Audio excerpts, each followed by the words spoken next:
World War II saw the initiation of an unprecedented form of warfare, daylight precision bombing. This aerial campaign resulted in stunning losses, but also produced stories of bravery and heroism, with members of the 100th Bomb Group becoming some of the most highly decorated and devastated units of the 8th Air Force.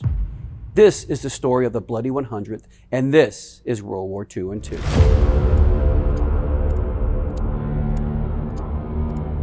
I'm John Curatola with the National WWII Museum in New Orleans. The early days of American strategic bombing efforts saw heavy losses of both bombers and air crews. This was an intense new way of fighting wars, with American bombers facing deadly missions in horrific elements which left physical and psychological scars. The 100th Bomb Group stationed at Thorpe Abbotts in East Anglia appeared to suffer more than the others.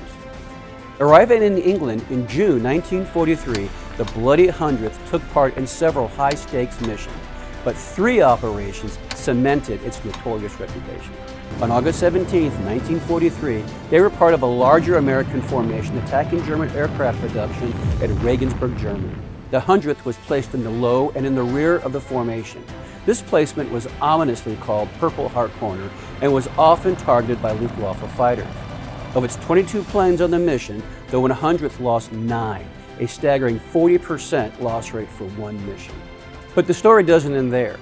One B-17, crippled and falling behind, extended its landing gear as a signal of aerial surrender. German fighters reportedly began escorting the bomber when its second engine came back to life. The crew then supposedly opened fire on the German aircraft, breaking the rules of aerial diplomacy. In response, the Germans retaliated, shooting down the bomber. The incident started rumors that the Luftwaffe was then specifically targeting the 100th Bomb Group. Despite this false premise, the tale spread rapidly.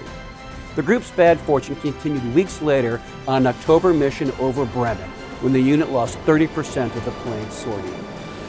But the myth was firmly established with the 100th mission over Munster on October 10, 1943. Flying into the heavily defended Ruhr Valley, the group lost 12 of 13 planes. Only one B-17, piloted by First Lieutenant Robert Rosenthal, made it back to Thorpe Abbotts. The saga of the 100th over Munster became legendary. Nearly 80 years later, the story of the 100th Bomb Group is still being told, a testament to their mission, tragic losses, and a powerful symbol of brotherhood and resilience.